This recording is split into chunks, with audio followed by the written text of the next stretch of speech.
Yung building niyo for 2026 fully funded na 'yan for this coming new itong Wala coming daw new po, year? sabi ng mga taga-DP, tanggal daw po kasi nga sa flood control problem, nadamay po kami. Hindi naman flood control yung building eh. Oo nga po. Kaya nga sabi ko, makikiusap ako sa inyo na baka lagyan ng pondo, tanungin natin ng DP, nasa kanila po pera, wala po sa PAW. Kanina DPWH yung budget to, kaya yun ang pinag-uusapan namin, yung mga unfinished projects. Yan Kasi isa ho yung sayang PAW building, biktima ng unfinished project nila. So itong 300, pag binigay ho, tapos na yung building. Ang sabi po ng DP, matatapos, ang kulang na lang furnitures. Bigyan po din tayo ng tulong ng Office of the President sa furnitures. Dahil sabi sa akin ni Presidente Marcos, kapag nayari, wag mo nang problemahin yan. Mayayari yan, malalagyan yan ng gamit. Sayang 10 story. May helipad yung taas para yung Presidente, kung magsoso na gusto magpakapiron, pwede yun doon sa tuktok. Malay nyo po, kayo po ang maging Presidente, kayo na po ang mag-helipad doon sa tuktok. Homeowners president pwede. Homeowners. Wish ko. Sa court. Talagang kailangan po talaga ng suporta ng PAW. Sana bago po ako mag-retire sa PAW, matupad na yung legacy ko. Bagaman yung building, sir, tulungan nyo po kami matapos din sana. Oo nga, yun nga ang gusto kong i-discuss rin. Meron kayong ongoing building ngayon. Tama po. Magkano po ang total project cost ng ongoing? Nung una po, 1 billion lang, tumaas ang presyo, 2019. May phase 1, natapos si phase 1, may kulang, tinuloy ni phase 2. Ngayon may phase 3 at may phase 4. Dapat daw may phase 5, nawala daw yung budget sa phase 5 dahil nga sa problema sa flood control. Sana po yung PAW man lang maituloy po. Matapos natin, ma-inaugurate ninyo sir itong aming building kasi nagbibintana na. Meron na ding nakapag-bid sa escalator, elevator, meron na pong aircon, finishing na lang po ito. So kung mapopondohan po to next year, matatapos to next year, ma-inaugurate natin, makakalipat na kami. Yung building nyo for 2026 fully funded na 'yan for this coming new itong Wala coming daw new po, year? sabi ng mga taga-DP, tanggal daw po kasi nga sa flood control problem, nadamay po kami. Pero pwede naman ibalik sa hindi naman flood control yung building eh. Oo nga po. Kaya nga sabi ko, makikiusap ako sa inyo na baka lagyan ng pondo, tanungin natin ng DP, nasa kanila po pera, wala po sa PAW. Hindi po sa akin binigay dahil ang gusto po ng mga advisor ko, wag ako tatanggap ng pera sa pagpapatayo. Ipaubaya sa DP lahat. Pero nagtagal po, 2019 pa yan. 2-year project lang dapat. 2019 pa. Opo, 2019 pa po. Ano na ngayon? 2025, di ano na? 7 years? Mag 7 years, sir. Kaya nakakalungkot po. So wala talaga itong building unusable. Wala talaga. Yari na po. Finishing na lang ang kulang. Pero walang taong gumagamit. Wala pa po. Kasi wala pa hindi pa tapos yung pagbibintana. And then nag-umpisa ng construction 2019? Opo. So magkano na lang to finish? Siguro po, ano na lang kasi. Sayang naman. Kanina DPWH yung budget to, kaya yun ang pinag-uusapan namin, yung mga unfinished projects. Yan Kasi isa yung sayang PAW building, biktima ng unfinished project nila. Ang kasi problema daw sa subcontractor, di nababayaran. Sabi naman ng contractor, nabayaran, hanggang na pinagharap-harap ko na sila. Yung pala, hindi talaga nababayaran.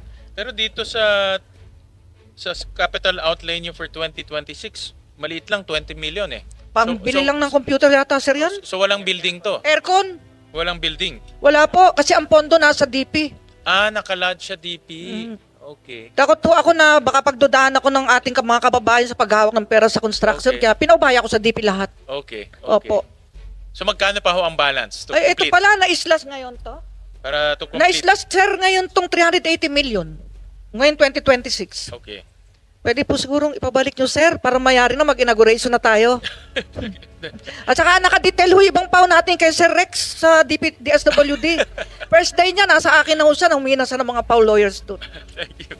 Nag-duty ho doon para sa mga BAWSI cases, support. Sa Bausi cases. Opo, kasi correct. kulang na abogado sa DSWD. Correct. Kaya araw-araw may PAW lawyer ho doon sa kanya. So itong 300, pag binigay ho, tapos na yung building. Ang sabi po ng DP, matatapos, ang kulang na lang furnitures, baka bigyan po din tayo ng tulong ng Office of the President sa furnitures. Dahil sabi sa akin ni Presidente Marcos, kapag nayari, wag mo nang problemahin yan. Mayayari yan, malalagyan yan ng gamit. Sayang naman kasi andyan na yung building. I would assume mga 90% na is complete. Malapit to siguro sa Batasan Pambansa, katabi ng COA. Oo, sayang 10 story. Oo. May helipad yung taas para yung Presidente, kung magsoso na gusto magpakapiron, pwede yun doon sa tuktok. So lahat ng PAW lawyers doon mag-o-office. Yun pong NCR Director, may Maropa, Regio, yung 4A, 4B, Buong central office po, lahat ng, pati yung counterpart ng Solgen, yung ating mga special appeal cases lawyer, NCR, pati po yung chief, doon din po. Yung magiging chief na bago Sige na po, siguro, well, sir. pagtutulungan ho namin. Kasi yun ang isang, kanina lang, yung DP, one of the things that moving forward na gagawin, lahat ng mga hindi pa tapos na projects, tapusin na. Kasi sayang eh. Opo. Kagaya nito, gumastos kayo, 1 billion na ba nagastos nyo? Magkano na? Almost 2 billion na po yan, alam ko. So 2 billion. So in 2 billion since 2019 hanggang ngayon hindi nagagamit. Tumataas ang presyo ng mga gamit. Sabi ko, ba't di nyo yariin? No. Every month to, minimit ko yung mga taga-DP para tanungin ko ano nangyari. Halos may coordination meeting kasi nga, basta- makulit Yep. ako eh. Pasabit na lang sa amin, Chief, yung exact details on the building, especially kung magkano yung kulang. Opo. Let's see if we can, baka meron tayong pwede pagkunan para matapos na yon. Malay nyo po, kayo po ang maging presidente, kayo na po ang mag-heli pa doon sa tuktok. Homeowners president, pwede. Homeowners. Wish ko po yan. Wish ko lang. Homeowners. Opo. So para matapos na natin next Opo. year. Oo. And then Kasabit- sayang yung pondo. Sasabit po namin. Pati na islas kung ano to po. Oo. Yung ano ang ideal number of cases per lawyer po ng Per lawyer, ng PAO? sa private po, yung 10 mahirap na sa isang buwan eh. Tignan nyo naman sa PAO. Kaya 1:300. Oo. Pero kinaya po yan. Kinakaya. Pag Kaya may naman passion. nakita ko, kinakaya naman talaga. O kasi nung araw, PAO lawyer lang po ako sa Manila, 1990 to 93. 3 court ko pa nga eh. Buntis pa ako sa panganay ko. Kaya lang, lagi akong dinudugo nun. Sa pagod. Sabi ko, sana magkaroon ng PAO chip na pagiginhawahin yung PAO. Yung pala ako na yung magiging PAO chip. Opo. So I guess yung ideal talaga medyo malayo pa sa gusto natin. Pero next year may 500, 'di ba? Tama. Tama ho, kung mailalagay nyo po yan, Okay. sir, napakagandang tulong po sa PAO at sa ating maralitang Pilipino. Matutuwa po sila. Nakasama na yan dito sa budget yung additional 500. Hindi pa po. Ay, hindi pa kasama siya? Hindi pa po. Okay. Pinapa-insert po namin sa lower house, hindi po yata na-insert. Si Kong Rupus po ang kausap namin. May sulat kami kay Speaker, kay Kong Rupus, saka sa chairman ng APRO. Pero parang hindi po nasama yung 500 position. So ang request nyo ho is the building, which is about 380 million. Yung new PAO lawyers, ang base dito is about 1 billion, tama ba? Yung 500 Opo, na, opo. so additional 1 billion for Opo. the 500 PAO lawyers. Hopefully yung 500, I'm sure pwedeng makatulong yan sa pagbaba ng caseload. Opo. Tsaka ma-deter yung pag-alis ng magagaling po. Kasi hindi na masyadong mahihirapan. Chief, sa ngayon, I'm sure you're trying your best na mabigyan serbisyo lahat ng mga kababayan natin. Meron bang mga instances na dahil punong-puno na yung mga PAO lawyers natin, hindi nila tinanggap yung case, tapos dahil sa punong-puno na yung kanilang caseload, meron bang ganyan na mga instances? Bawal po sa amin yun na mag-refuse. Kinakasuhan ko po. Kaya meron kaming administrative cases division doon sa legal po namin, may mga kaso yung iba. Pag tumanggi, ina-admonish ko lang, naawa rin ako. Meron, sir, ang kamaking problema, psychiatric problem po yung iba na lawyer ko, bumibigay. Kahit may mga doktor kami nag-aalaga sa kanila, bumibigay, anxiety, depression, marami na pong bumigay. Ako na lang hindi bumibigay yata sa dami ng problema ng bayan natin. Opo. Kaya malaking tulong pag madagdagan po ang lawyer saka magawa yung building natin. Pero may policy kayo na no refuse. Opo, basta qualified po, bawal tumanggi. Kung di mo kaya magpaparelieve ka sa ibang pwedeng Sa iba gumanap. naman, oo. Mm. Kasi with 1:300 caseload, talagang challenging niya. Parang araw-araw, kung meron kang hearing araw-araw, di parang araw-araw mayroon kang meron Opo, kang stressful hearing. talaga. Lalo yung mga buntis, may anak, talagang mahirap po. And then you said the turnover madalas. Can you, let's say sa isang taon, ilan ang umaalis ng mga lawyers? Ang average po, nasa 400 to 500 ang umaalis. Marami rin. Marami po, ka-appoint nga lang, ang dami-dami nito nakaraan, fiscal saka judges. Meron na naman po naka-line up. Nagsasabi naman po sa akin ng mga kinaukulan pagka may alis. Kaya may taking kami ngayong December, sa March, sa May. Lagi kami may taking, pamalit po sa aalis. So out of the 2,600, more or less lang, mga 400 a year ang umaalis. 400 to 500 a year po. Tapos papalitan nyo lahat to ng... Mga bagong pasa na po papalit doon, tuturuan pa. Kaya kung sana magka-parity, yung mga senior man lang, wag umalis dahil sila po ang professor nila eh. Sila ang magte-train. Opo. Yeah. May mga senior ba? May cases na umaalis rin? Dati po, nagja-judge. Meron din po. Yung mga district head po ngayon, puro district head na naging piskal, saka naging judges. Mga distrito na. Si Atty. Kuong, palibasa, best friend niya po yung mayor, si mayor natin doon, kapatid nyo. Ay sabi niya, hindi ako alis, mahal ako ni mayor.